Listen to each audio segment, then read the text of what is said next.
Grady's 80s. Let's start with Bruce Boxleitner. How you doing, Bruce? Good to see you here in Tombstone. It's always good to be back. And last year you didn't get to come, so I know a lot of fans are excited that you're back in Tombstone this year. Well, but Grady, you'll remember that was in Wilcox, Arizona. That was not in Tombstone. They're not the same. So you're keeping me on my toes. That's good already. Right. Now let's talk about some of the stuff that you've done that people would know you from. There's several that I know, but try to think of some that people might not know that you did. Well, I mean, depending on how old you are. Mostly, I mean, I started in the business in television doing, when they were still making more Westerns on TV still, from an episode, one of the last episodes of Gunsmoke through a series on ABC called How the West Was Won. All of them, I might add, with James Arness, who was Matt Dillon on Gunsmoke for so many years. And then I did a number of TV movies with him. The Gamblers with Kenny Rogers. I did 4 of those out of the 5, playing his sidekick in that. I was always the sidekick, the young, youthful sidekick to the old grizzly guys, and now we're not making Westerns. I'm the old grizzly guy, and I've got no Westerns to do with have a young sidekick with. But I guess I could do it with my lovely wife. She's my young sidekick now. And that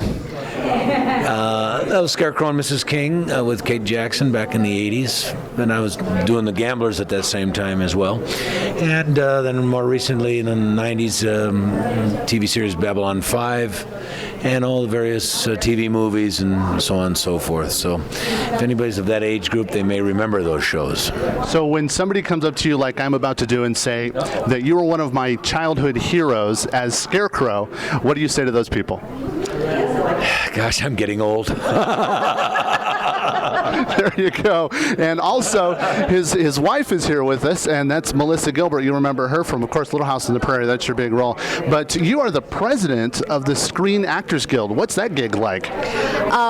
It's intensely demanding and difficult and extraordinarily rewarding. When it's really good, it's really good, and when it's really bad, it's terrible. It's terrible. It's true. It's been probably the greatest adventure of my life, aside from being married to this fella and raising our kids. It's challenged me in ways I never expected, and it's been an honor. You know, I've been elected 3 times, and I'm currently serving what appears to be my last term. I don't think I'll do this again.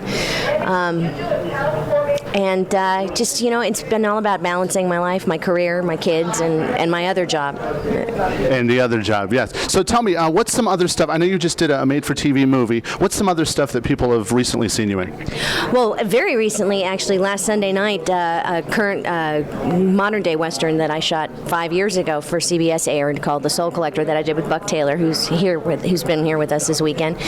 And Bruce Greenwood, yeah. And I just finished an independent feature that'll be hitting the festival circuit sometime this fall. We just finished it in Louisiana called Heart of the Storm. The more obscure stuff I've done, I like Bruce. The first episode of television I ever did when I was a little girl was Gunsmoke.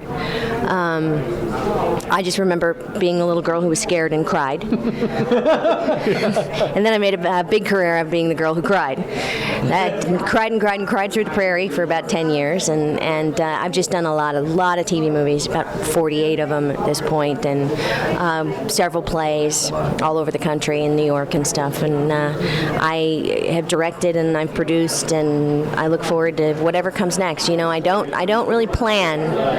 Yeah, I just kind of go with the flow, and that's how I end up in these extraordinary situations that my life seems to lead me into. I got her to come to Tombstone, Arizona. There you go. Yeah, we appreciate that. And real quick, Bruce, before we go, what's your current projects? What are you working on? Hopefully this fall in October, Melissa and I both will be doing a Western called Justice, which is an independent. I'm going to be shooting in the Santa Fe, New Mexico area.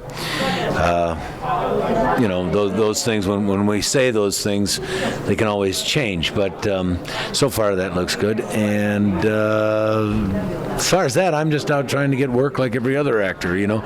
In this career one has, even after how many years, you spend more time searching projects or being sought for projects than you ever do spending the time actually doing the project. Unless you're lucky to do a long-running TV series, but even then when you're doing a long-running TV series, you never know it's long-running until it's over.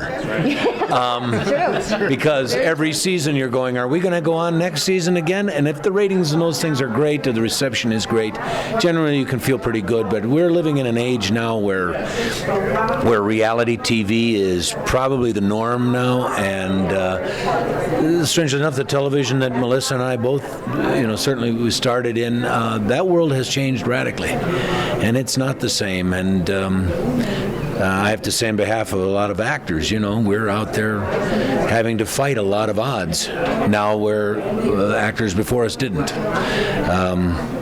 It's increasingly less jobs, it's hard to believe, and there are more actors to fill those roles. And so, but it's still, we love doing it.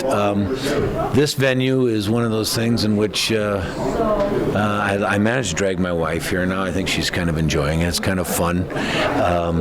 Tombstone is a legendary place, and certainly the movies, out of the reality of this place and its infamous past, it's where the movies got a lot of their ideas and where they started, 100 years of Western movies. It's been over 100 years. 1903 was the first one, and that was shot in the wilds of New Jersey.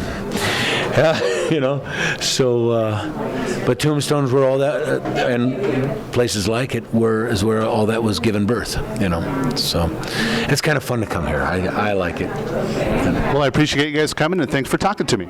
Thank you, Grady. Thank you. It's been fun.